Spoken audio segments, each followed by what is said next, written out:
Welcome to Sober on Purpose, the show where emotional sobriety and the messy reality of loving someone with addiction meet. We're here to help you discover peace, purpose, and healing through Jesus, no matter how chaotic life feels. Welcome, Sober on Purpose family. I ran into Joanna Kleinman, who's a psychotherapist, leadership coach. But what really caught me was the joy of the first picture I saw of her. And then her book and her podcast are called Dethroning Your Inner Critic. And I thought, where were you 20 years ago? Maybe even 30 years ago, when just existing in my own skin was hard because my inner critic just went after me like crazy. Joanna, tell us more about your method and what you've perfected as you've stepped into coaching, counseling, leading people. Oh, that's so great. Well, thank you. Thank you for having me today. So, I guess what I will say about my methodology, I call it the mind method because, with traditional counseling or traditional coaching, many people want to fix their mind. They want to change their mind. They want to stop having the thoughts and beliefs that are getting in the way of who they want to be and the life that they want to be designing. But the issue is that we can't get rid of that mind because it's basically like a computer program. Okay. It was literally programmed when we were small, and we don't recognize that. Okay. But many of our thoughts and beliefs and reactions that we have in the most important areas of our lives, because we've heard this before, the way we do one thing is the way we do everything, right? So when we're triggered, whether it's in our relationships or with our children or in our careers or, host of other ways that we get triggered, what people don't understand is that really what we're being triggered into is a never-ending message. That's actually the N step of the mind method, is to neutralize the never-ending message.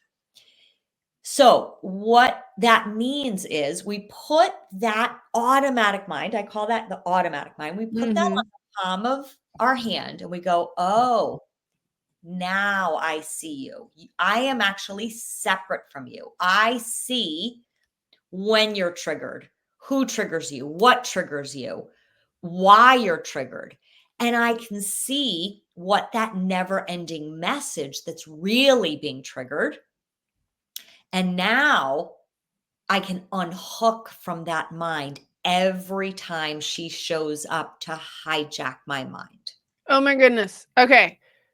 Is everybody's never-ending message the same, or do we get that from life experience? Yeah. So if you took all of us humans wandering around on this planet, we would probably fall into a category of like 10 different never-ending messages. And there's different variations, right? There's different versions. But the never-ending message is some version of, in some way, I am not okay. I'm not good enough. I'm unworthy. I'm not lovable enough. I'm not smart enough. I'm not valuable enough. Now, here's something that's fascinating. You look at people that are, let's say, they're super successful on paper, right? They've done the things that we all, might even envy or aspire to do. Sure. Very often, what got them there is that never-ending message. So take the child that feels, let's say, take the child that feels like they're not smart enough, okay? That might be an adult that has gotten 3 PhDs already, right? And they're trying to prove the never-ending message wrong? Is that? Exactly. Okay. Exactly. And so what's interesting is that you will find a lot of people have reached the pinnacle of what they thought success would look like, or what they thought fulfillment would look like, or what they thought what joy or happiness would look like, right? And they get to, the proverbial top of the mountain, and they look around and they say, this is it. This is not This is not what I wanted. Yeah.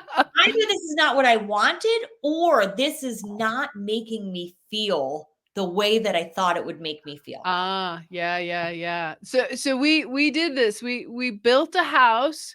We built it up on a ridge. We built it on 20 acres. We had it all set up. And I looked around and I went, I have young children. I always thought I was going to be able to walk across the street to the neighbors and have coffee and kids playing in the street and all these types of things.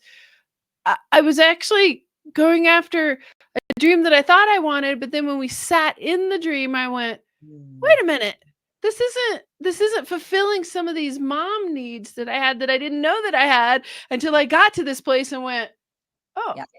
not it. And the beautiful thing is for you that you were able to see, wait, this is not my dream.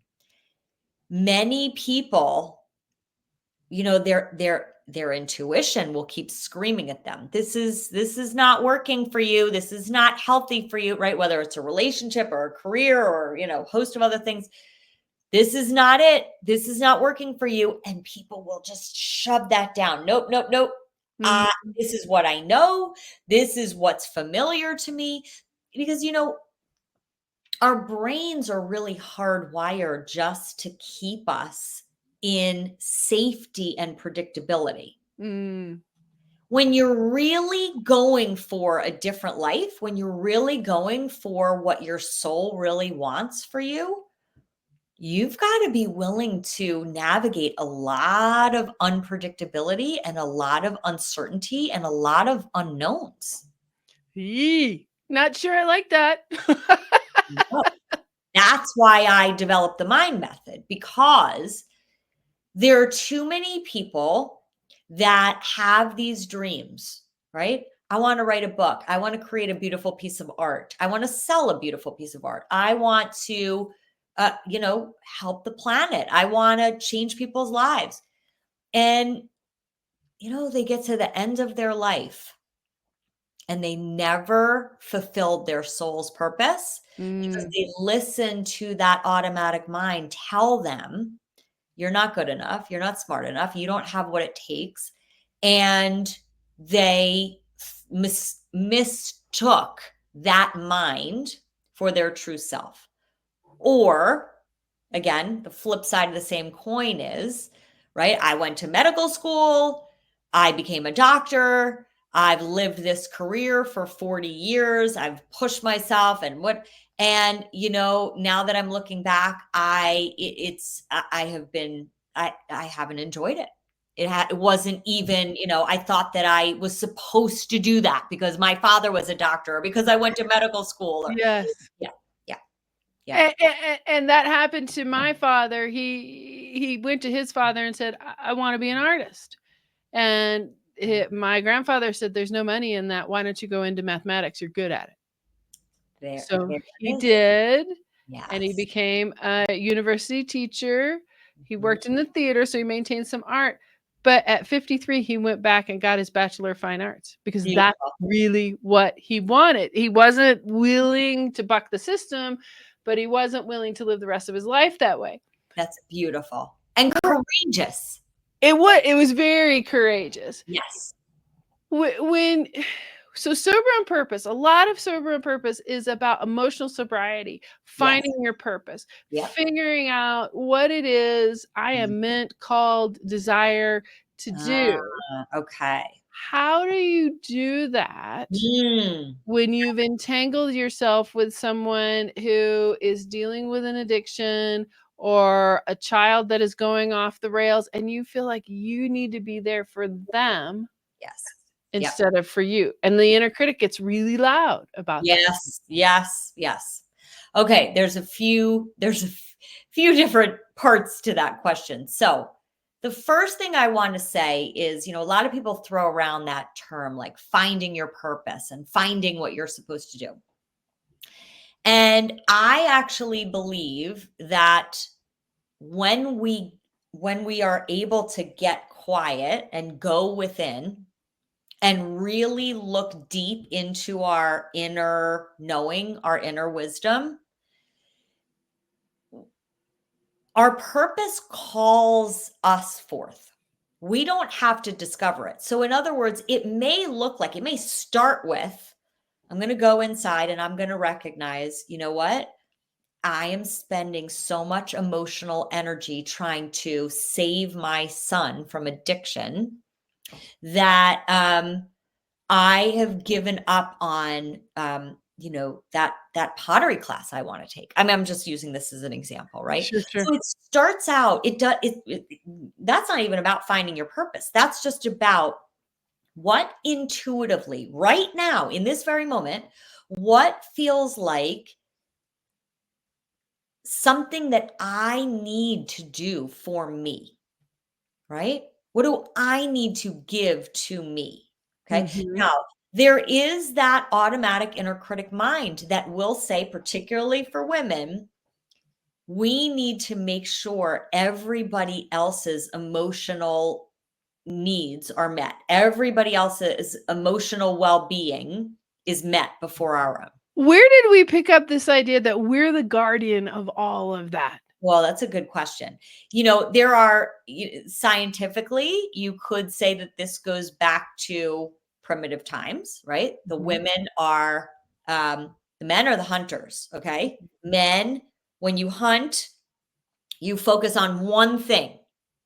Women are the gatherers. Women have to have attention on a lot of different things, right? Think about primitive times. We needed to know where are the poisonous berries and where are the children and where are the, predators that are going to eat us, right? So we are always focused on making sure that there's no danger. Okay. Now I'm putting, if you're listening to this, I'm putting danger in quotes. Okay.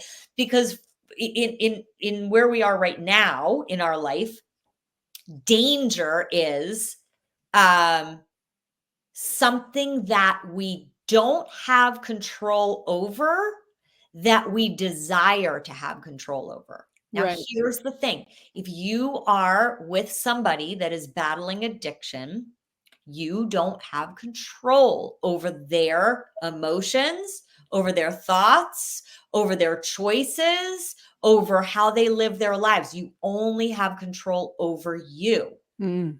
Now, here's something that's interesting when people are dealing with somebody that they love with addiction, okay? Trying to fix and change somebody else can in and of itself be an addiction, Yes, absolutely. right? Absolutely. Myself, lots of women I work with, That's that right. becomes the whole life. And suddenly I don't have a life anymore. I don't even know if I like fish or chicken for dinner. I'm asking them and doing what's needed over there That's because right. I've abandoned myself. Why would I abandon myself? That's a good question. Okay. So here's the and this is really unconscious, okay? But it is uh it's more comfortable. Again, I'm going to put that in like, air quotes, Yeah, but it's absolutely. more comfortable to be focused on fixing and saving somebody else, and also using that as a justification as to why you can't have the life that you really want to have. Because let's be clear, if you're really going for the life that you want to be living, that's not easy sometimes. Okay. Mm, mhm. It's really going for the life that we want to be living requires us to step outside of our comfort zone over and over and over and over. There, you're telling me that again. So especially if I've come from a background of a fixer and I Yes. walk back into a marriage of being the fixer, then I Right. know my job. I'm safe. Yes. Exactly. Mm. Right. Yeah. And the addiction, now remember, if we're looking at addiction in the traditional sense, addiction is using something to numb or right, to numb yourself. Mhm. So if you are addicted to fixing somebody else, you're looking to get your worthiness and your value in fixing them instead of really doing the deep inner work to find your own value. And that's really hard work, because chances are, if you're somebody that keeps wanting to fix somebody else, you have some unworthiness issues that go way, way, way back, like to early childhood. And if Mm. you never looked at that, now it doesn't mean that you need to spend all this time over analyzing your past and getting stuck in your past. It doesn't mean that. But what it means is you've got to understand where your little child, your little boy or little girl that still lives in our mind, Yeah. where he or she is still running the show. Isn't that also where the inner critic pops up and goes, it's not safe. It's not safe to go over there. You know what you're doing over here. Maybe you're miserable, but you know what you're doing over here. It's Yes. not safe to get that uncomfortable. Does it go deep enough to we could die? Oh, absolutely. Now we don't think that, on a conscious level, okay? But see, here's the thing. For every single one of us walking around on this planet, we we have core wounds. We don't know we don't know that we have core wounds. Again, this goes back to the mind method, the end step. Mm-hmm. Those never-ending messages start when we're very young, okay? It doesn't even have to be anything complicated or dramatic. It is the first time in our life when we feel in some way we are not okay, right? Mm. Somebody's upset with us, they're disappointed with us, we've done something wrong, right? In some way we feel not okay. To a child, that is as scary as death. Why? Again, if we're looking at our DNA, if we're looking at Mhm. our biology, and we are animals, if we're looking at primitive times, if we weren't valued and loved and accepted by our tribe, our community, we literally did die. We were Yes. ostracized and we did die. Okay. Mhm. Now, again, this is not something that we're consciously aware of, but to a little child doesn't have the psychological maturity to say, oh, mom's screaming at me because she had a fight with dad and she's having a tough time at work. So a little child gets screamed at for spilling milk. A little child will say, I'm bad, or I'm Yeah. unlovable, or I'm unworthy. And that becomes imprinted in our brains. And that is now the lens through which we see the world. So we have all these invisible lenses we don't even recognize that we're looking at ourselves through and our lives through. Now, this is science, okay? We've got a part of our brain called the reticular activating system that has to hone in on important information. So if we're looking at this, like a benign example is if you buy a new car and you drive it off the lot, all you see is your car on the road, Of course. right? Everybody has your car. Absolutely. All you see. Why? You're not doing that on purpose. It's just now your filter. And all of a sudden you're like, oh, there's my car. There's my car. It is the same thing for the filters that unconsciously get imprinted when we are young. We start looking at the world through the filter of, I'm unworthy. Mm. So there's a million different examples of you being valuable and worthy and good enough, but guess what your brain is going to hone in on? It's only going to see I'm unworthy. And That's then right. we carry that forward into adulthood, That's right. and we carry that into a relationship. With your mind method, how do you even begin to unpack that? Because Yeah. it's so deep. Yeah, it is so deep. So it begins with awareness. All right. So the first idea of the mind method is you are separate from your automatic mind. You are not your automatic mind and the thoughts and beliefs that it says to you over and over and over again, regurgitated, right? We think we're having new thoughts. We're not. we're just rehashing the old ones, which We is are. why we're such a mess, right? That's right. We think that we're having this issue with our husband, right?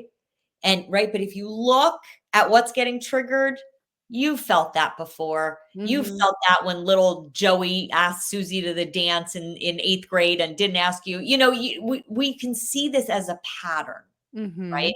So the mind method, I'll just kind of go through the steps briefly. The M step is meet your inner critic. That is what does she say?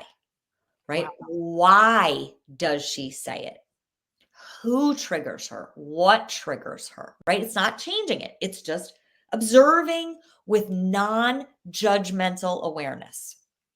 The I step is investigate the indication signs. I call those the blinking red lights that alert Mhm. you that your automatic mind has hijacked you yet again. These are the body sensations, Mhm. the emotions, and the Mhm. behaviors that you engage in every time she, I say she because I'm a woman, but right, whoever is listening, she has hijacked your mind. Mhm.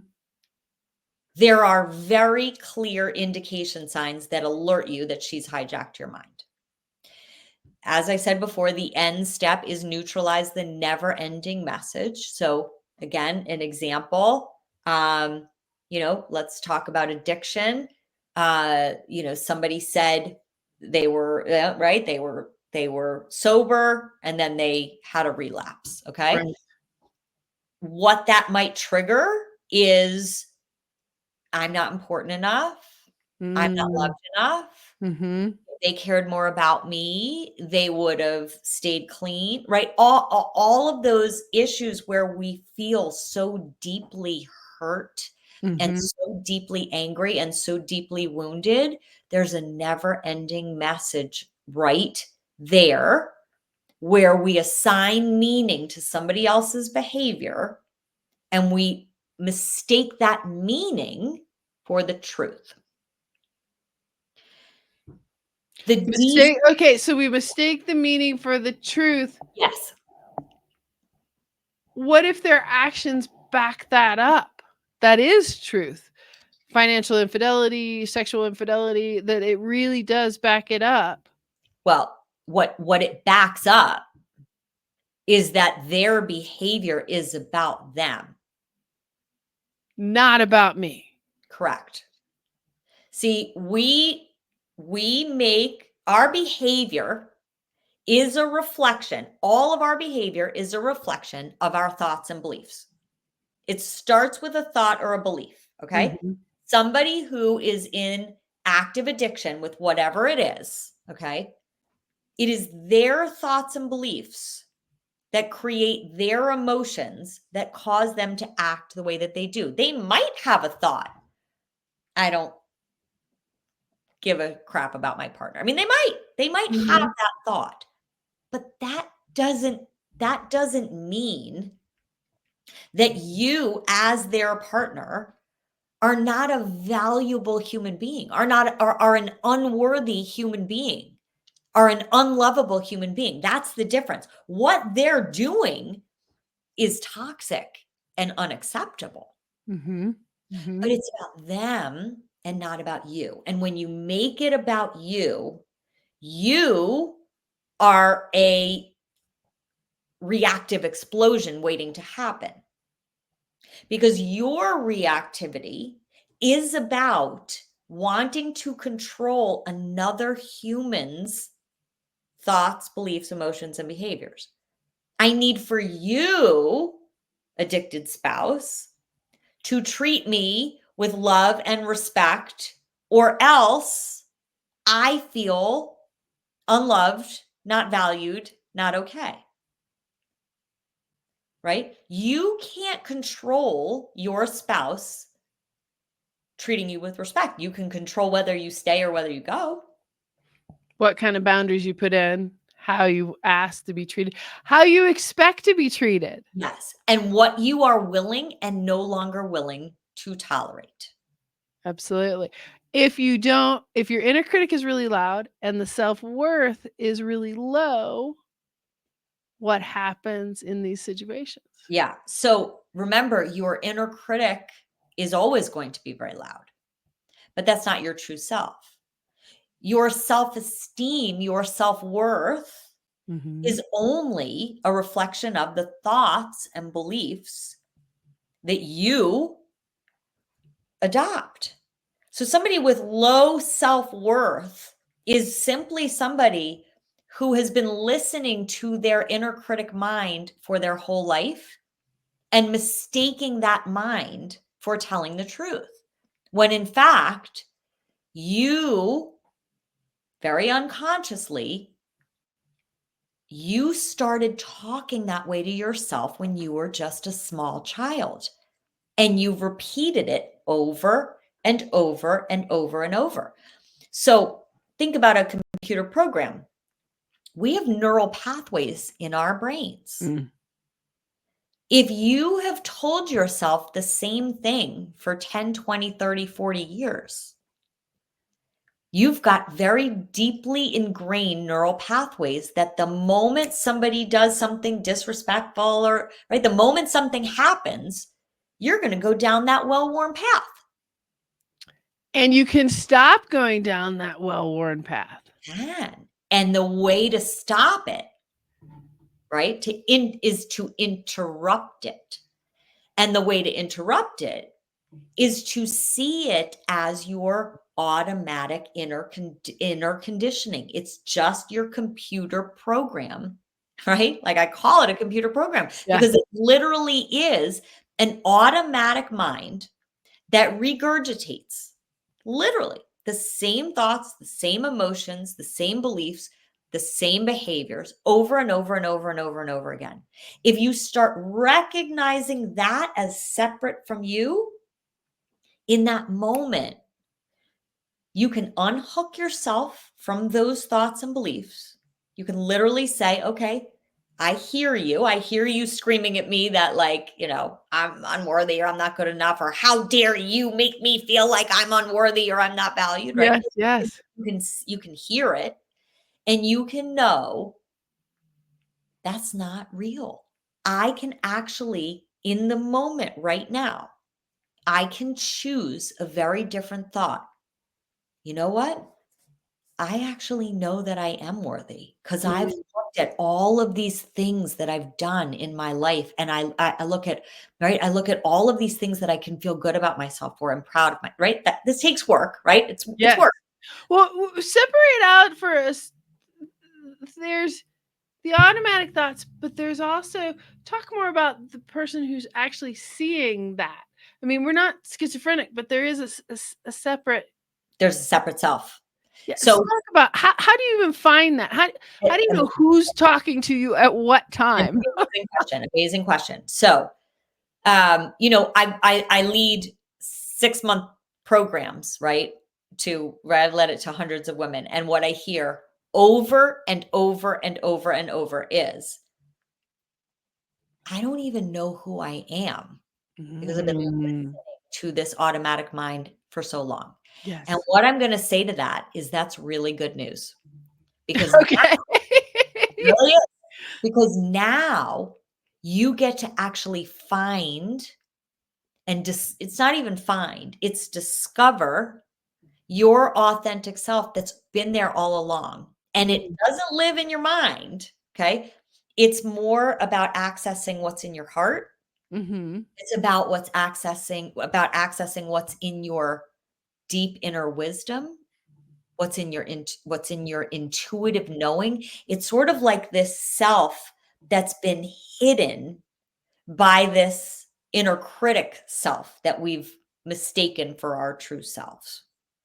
Oh my gosh, it's like a murder mystery. You have to figure out who killed who so that you can hear that again. It's amazing because once you really start to get to know that automatic mind intimately, right? So that's what mind method is about, getting to know every facet of that automatic self so intimately that you know when she has hijacked you and what's right. And these are slow, tiny little moments where you start rewiring very different thoughts and beliefs about yourself that start to give you access to different emotions like gratitude, like Mhm. some self compassion, like some self acceptance, like letting yourself be a human being with faults and flaws and right and imperfections and learning to be okay with that. So these tiny little increments, okay, over practice, over, the course of a few months, Mhm. pretty soon something happens in your life. Somebody says something, somebody does some things, right? Something goes wrong. And all of a sudden, you're like, oh my God, if this were a month ago, I would have freaked out. But Mhm. look, I'm able to remain calm and centered. I know who I am. I know this isn't personal. I know this isn't a reflection of me. And that's how you literally start to shift into a very, very different sense of self, and you start to change the neural pathways in your brain. So you actually affect, I kind of want to say physical changes. In a way, You do. it's physical changes. It's not, it's 100% physical changes. You start to, with different thoughts and beliefs and emotions, not only are you changing your neurochemistry in your brain, you're changing the chemical responses, you're changing your hormonal responses because, when we are in our automatic mind, we're using a different part of our brain. We're using the part of our brain that's only responsible for fight, flight, freeze. Mm. So And it that really doesn't have a lot of choices. It doesn't no have the nuances. no nuances, no self-compassion, no empathy, no higher level thinking, no none of that. So, what we're talking about here, unhooking from that automatic mind gives you access to using a different part of your brain to create a different relationship with yourself that's very different than the automatic relationship that you've had with yourself up until this point in your life. So you could create a relationship like you would create with your best friend, right?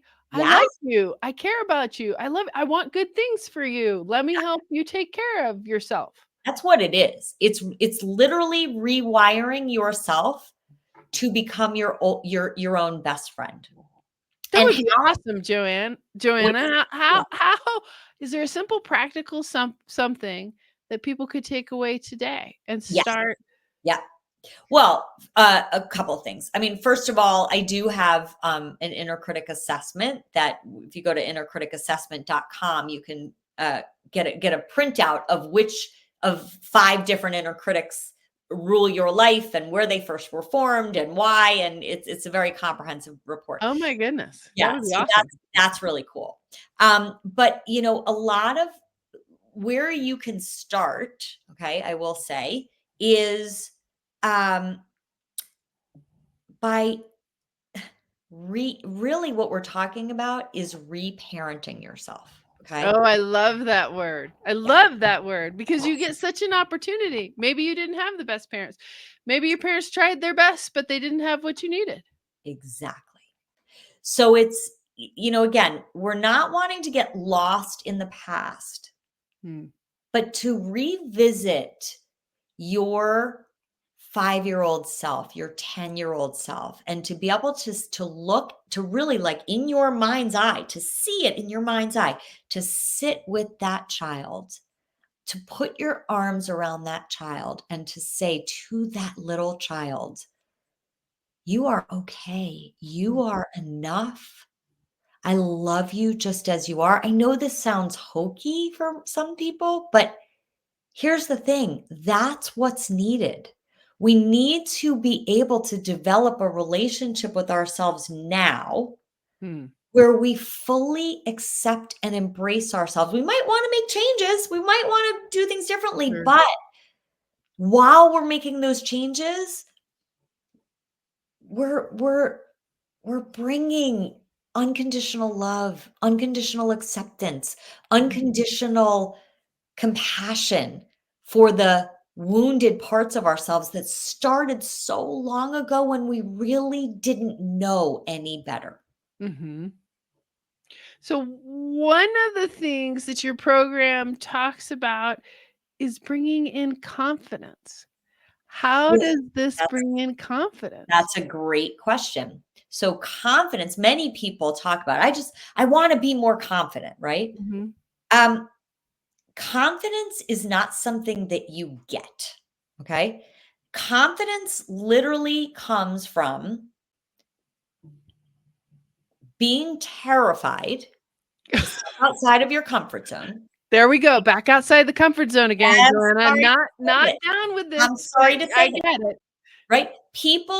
When people think about confidence, they think, well, I want to get confidence first, and that's when I'll emerge, right? Once I have the confidence, then I'll emerge. That would be cool. My wings will dry and I'll be able to fly. Right. That's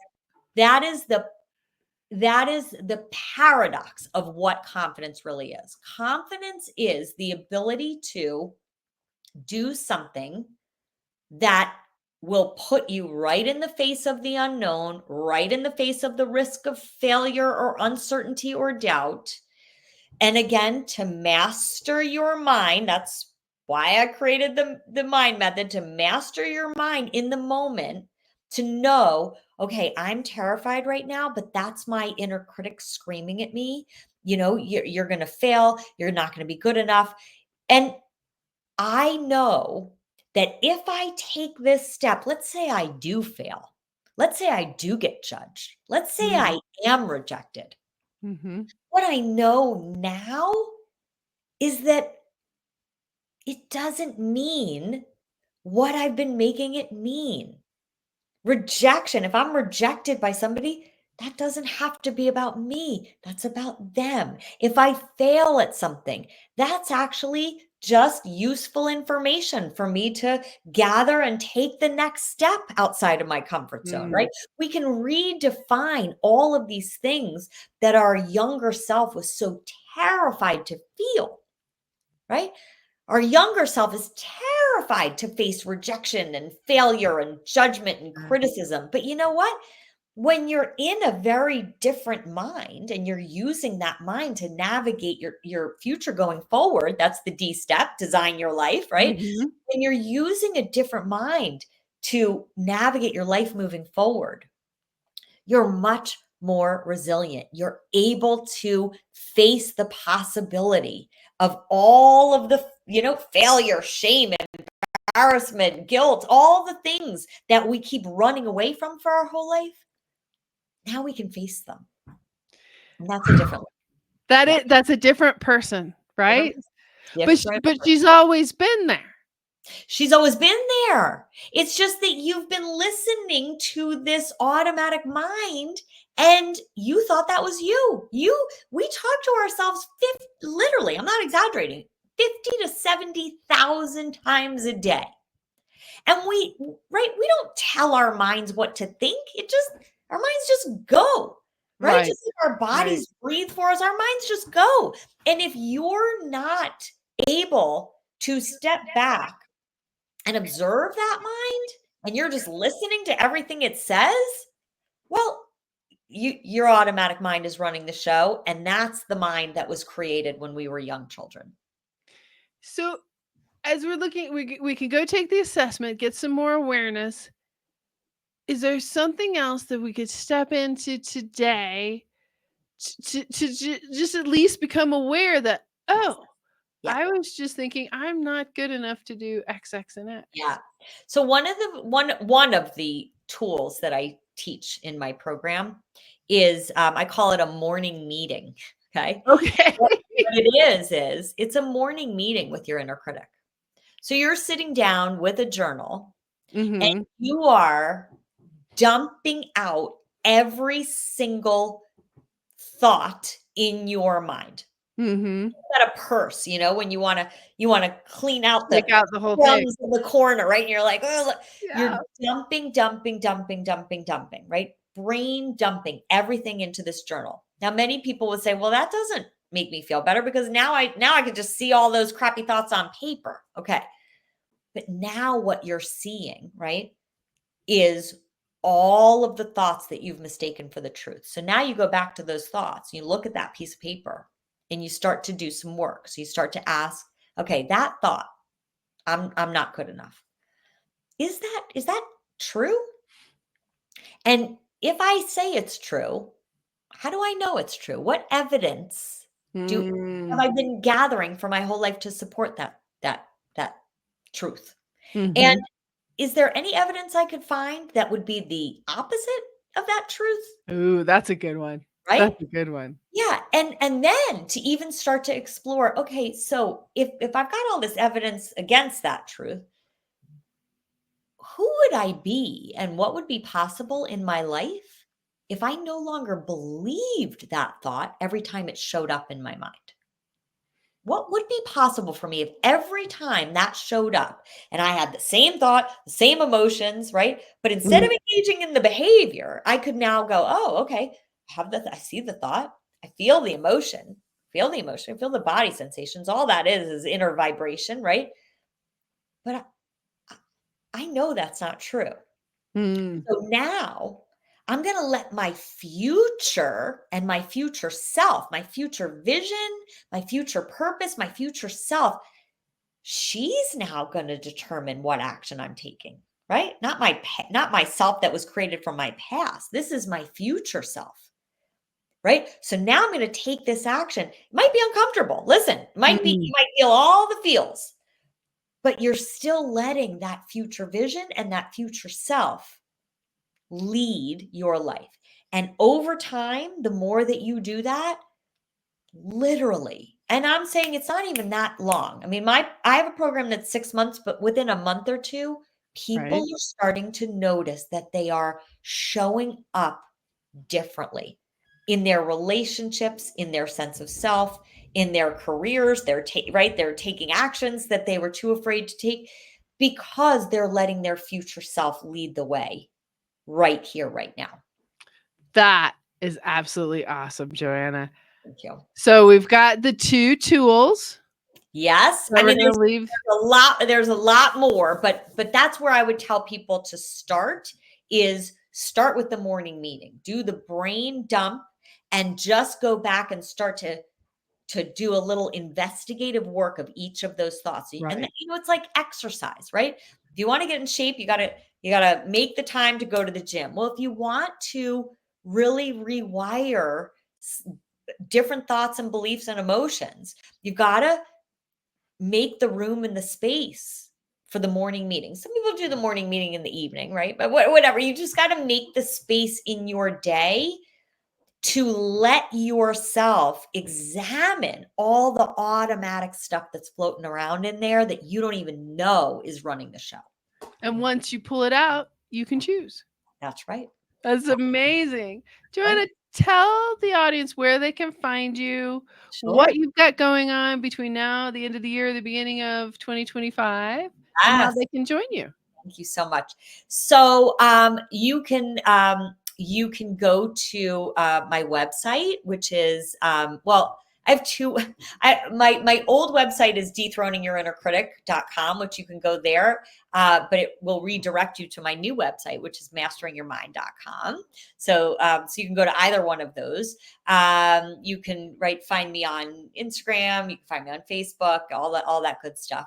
And if this has really resonated with you, and you want to learn about my 6-month program, I've got programs starting all the time. So you can go to my website and schedule some time for us to connect and see if we're a fit, because it's changed hundreds of people's lives. I'm and I will say it's also the camaraderie and the connection between women that's changed people's lives, right? It's not just the content, it's the beautiful interaction between the women that are in the program that makes a huge, profound difference. Absolutely. There's so much inner learning and awareness.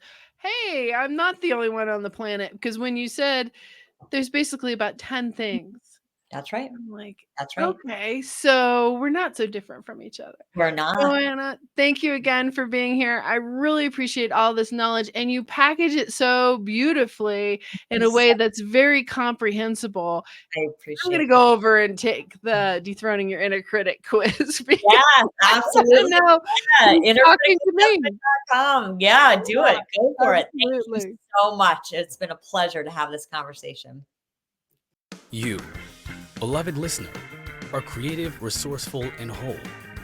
Do you want to add more purpose to your sober journey?